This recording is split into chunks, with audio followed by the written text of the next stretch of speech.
Vamos abrir então primeiro com uma informação.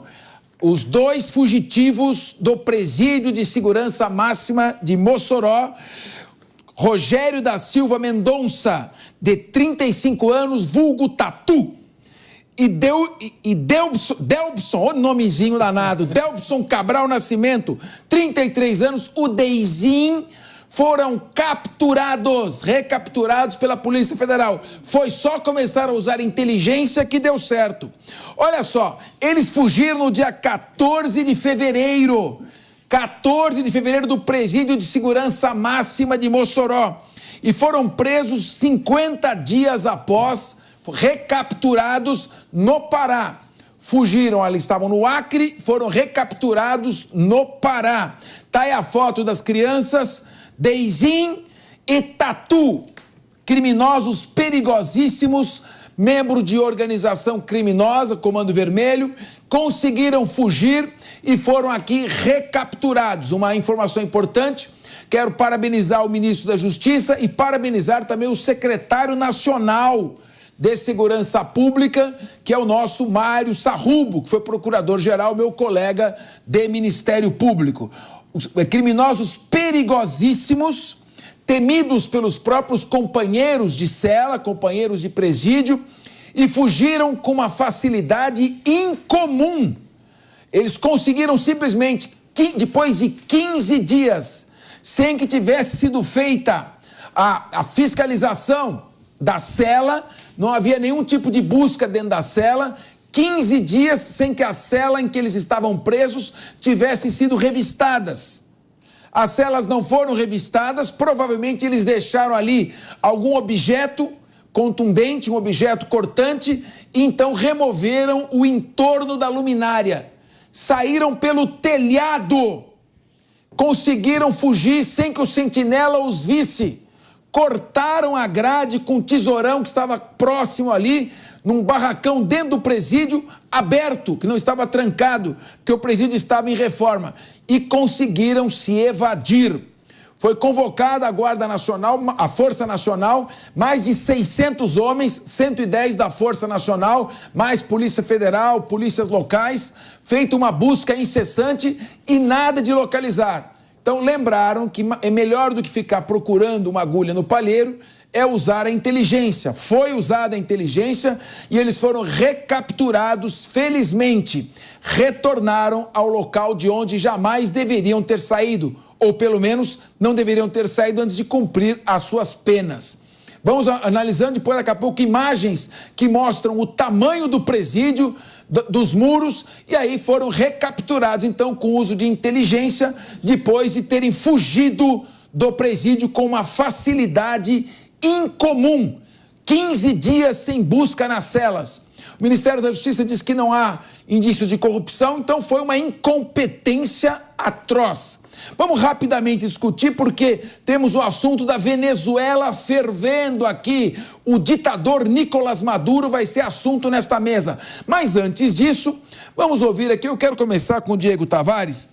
Diego, que complicado, a empresa que fazia a manutenção do Presídio de Segurança Máxima estava em nome de um laranja que mora num barracão na periferia de Brasília. Uma empresa que fatura 192 milhões de reais por ano. Pois é. E veja em que condições que era feita aquela manutenção. Como é que pode ter 15 dias sem fazer busca dentro das celas de dois criminosos perigosíssimos?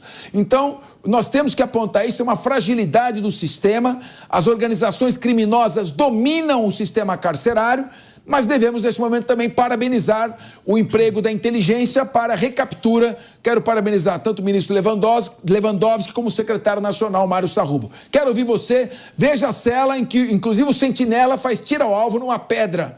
Eu quero aplaudir, eu quero aplaudir. Diego Tavares, vamos girar rapidamente esse assunto. Professor Capês, então, bem rapidamente, uma boa tarde ao senhor, boa tarde aos meus colegas aqui da mesa, uma boa tarde à nossa audiência aqui do Linha de Frente. Claro que a ação, a captura, tem que ser parabenizada e muito parabenizada. É muito difícil capturar fugitivos de presídio quando passa-se tanto tempo da data da fuga. Mesmo assim, esses criminosos, membros de facção criminosa, como o senhor disse, foram capturados. Agora, a gente não vai engolir essa história de que não houve corrupção, não houve participação de membros, seja da diretoria do presídio, seja da empresa terceirizada, na fuga desses criminosos. É evidente que houve participação, que houve corrupção, porque das duas uma, se não tem corrupção, também não tem segurança máxima. Porque se é um presídio de segurança máxima, onde um fugitivo consegue, de forma tão simples, tão tosca, tão grotesca, fugir, então nós não temos nenhuma segurança. E esse fato trouxe um dado muito importante à tona, que 33% das prisões brasileiras estão em condições ruins ou péssimas. Então, merece esse tema, merece uma atenção especial do nosso Ministério da Justiça, que, sem dúvida nenhuma, a partir de agora vai ter muito mais atenção com os presídios. Ana Beatriz Hirsch, os criminosos, tatu que saiu pelo teto, não por debaixo da terra, e Deizinho, o Debson, fugiram no dia 14 de fevereiro, recapturados aí 50 dias depois. Sabe quanto que eles andaram? 1.650 quilômetros. Eles saíram ali do presídio de Mossoró e foram até Marabá. Então, é claro que se ficasse o pessoal procurando no entorno, ainda que com cães farejadores, com lupa, não iriam encontrar. O emprego da inteligência permitiu, a gente espera agora, Ana, que a inteligência seja usada para impedir a fuga. Não, com certeza. Boa tarde, Capês, boa tarde aos meus colegas. Essa questão de Mossoró toda é muito intrigante, porque, como o Diego falou, se não houve corrupção, existe algo que pode ser até considerado pior, que são tantas falhas e tantas má conduções e falta de manutenção que permitiram que 2 pessoas saíssem pelo teto de uma prisão de segurança máxima. Eu também acredito que seja muito difícil não ter havido qualquer tipo de colaboração, porque são muitos erros, e erros muito graves para aqueles que deveriam estar cuidando de os presos mais perigosos do país. Você ficar 15 dias sem visitar uma cela é muito escandaloso. Você não verificar que materiais que estão sendo usados em obras não estão devidamente guardados e podem chegar às mãos desses presos também é muito grave. Mas, enfim, chama a atenção que demorou-se 50 dias para encontrarem esses presos. Esse tempo, a Força Nacional ficou muito tempo gastando aí dinheiro do Estado na busca, uma busca que foi frustrada, tanto que ela deixou de realizá-las e agora, por um milagre, não há como se dizer de outra forma, eles foram encontrados. Espero que isso não encerre o debate a respeito da necessidade de maior segurança na prisão de segurança máxima. Muito bem. Rafael Macris, quero novamente parabenizar a Polícia Federal, o Ministério da Justiça, pela recaptura de 2 perigosíssimos criminosos. Mas estamos discutindo a facilidade com que eles fugiram. Não há muito o que se aplaudir. É como comemorar título da 2ª divisão. Não há muito o que se comemorar. Você está recuperando algo que não deveria ter sido perdido depois de mais de 50 dias de fuga. Mas claro que sim, é uma boa notícia a recaptura.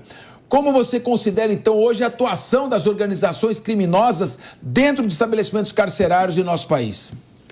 Capês, muito boa tarde a você, boa tarde aos colegas da mesa, a todos que nos acompanham pela TV Jovem Pan. Enfim, Capês, é uma situação muito triste isso que aconteceu, mas mais cedo ou mais tarde isso viria a acontecer. Se não fosse em Mossoró, seria em algum outro presídio de segurança máxima do Brasil, porque a situação realmente é calamitosa. Para você ter uma ideia, Capês, só para recapturar esses 2 criminosos, foram gastos mais de 2,5 milhões de reais. Olha o prejuízo para o Estado brasileiro por conta de uma ineficiência ou então até corrupção presente dentro do sistema carcerário. E isso representa um dano para o Estado gigantesco. E está claro aqui para a gente, desculpe falar, que os indícios são fortíssimos de que há corrupção dentro do sistema carcerário brasileiro, não só em Mossoró, como diversos outros pontos. Como que a gente pode ter uma empresa com faturamento de centenas de milhões de reais em nome de um laranja em Brasília, Capês? Isso não tem cabimento. É investigação pesada e de forma urgente que tem que ser colocada aqui no Brasil. Se isso não acontecer, mais pessoas, mais presidiários, mais criminosos, membros de facções perigosíssimas aqui vão fugir. Enquanto você fala e continuará falando, estamos vendo aqui a foto atual dos dois criminosos. Olha aí. Aí então tem o Tatu nem pra tentar e o se disfarçar. Né? O outro ainda pintou a ponta do nariz, pelo visto. Pintou a ponta do nariz. Ô Capês, eu lembro que a gente comentou em alguns programas atrás sobre essa questão da fuga. Os caras, a polícia estava colocando imagens deles disfarçados, acreditando que eles poderiam estar disfarçados para. Isso aí botou um boné, pelo menos, né? Botou um boné da polícia. Olha a astúcia da criminalidade aqui no Brasil. A certeza da impunidade é tão grande. A desconfiança no sistema de segurança pública do Brasil é tão grande por parte desses criminosos que eles simplesmente saem à luz do dia e não ousam nem se disfarçar para não serem pegos novamente. Ou há uma mudança séria, pesada e grande na questão de administração penitenciária no Brasil, na questão de saber o que está acontecendo dentro das prisões brasileiras, ou o crime organizado vai continuar mandando e desmandando, e cenas como essa, colocando a população em risco, a população com medo, que hoje em dia você vai levar a sua filha na escola, você tem até medo de sair de casa, essa situação vai continuar cada vez pior. Mônica Rosenberg, você que é uma advogada formada pela USP, olha só, veja só, ele está bem fantasiado, ele botou um boné. Então, me lembra o Chaves, não contavam com a minha astúcia, e o outro pintou o nariz. Qual a sua avaliação sobre essa recaptura, que eu acho que é digna de encômios, elogios, ao mesmo tempo de reflexão com a facilidade com que eles fugiram, e se vai ser apurada a empresa que fazia a manutenção do presídio de Mossoró? Exatamente. Boa tarde, Capês. Boa tarde, audiência que está nos acompanhando. Realmente, agora nós vamos ter o tempo de entender o que aconteceu durante esses 50 dias em que eles estiveram fora, como que eles realmente fugiram, quem ajudou, qual foi o trajeto. Importante entender tudo isso, mas eu tenho duas perguntas aqui que estão me machucando. A primeira é, para onde eles vão ser levados? Porque se eles fugiram da maior prisão de segurança máxima, para onde levar esses dois agora, onde o Tatu não possa voar? E a segunda pergunta que eu tenho é quais são as medidas que estão sendo colocadas em prática para evitar que fugas como essa aconteçam. Eu considero lamentável que o Ministério da Justiça já tenha se apressado em dizer que não houve indício de corrupção, quando eles tinham que ser o primeiro a dizer estamos pesquisando, estamos procurando ir a fundo. Não é possível. Quando houve a fuga, o Ministério também foi o primeiro, o ministro Lewandowski veio passar o pano, dizer que não, era carnaval, a segurança não estava tão forte. Não é possível, ele precisa ser o primeiro a dizer vamos buscar, eu quero saber, eu quero resolver. O papel dele não é de tentar reduzir a história, e sim de resolvê-la e de implementar medidas para que isso não aconteça mais. Se teve corrupção ou não, vamos investigar. O que teve, e isso é certeza, foi uma fuga e é inadmissível.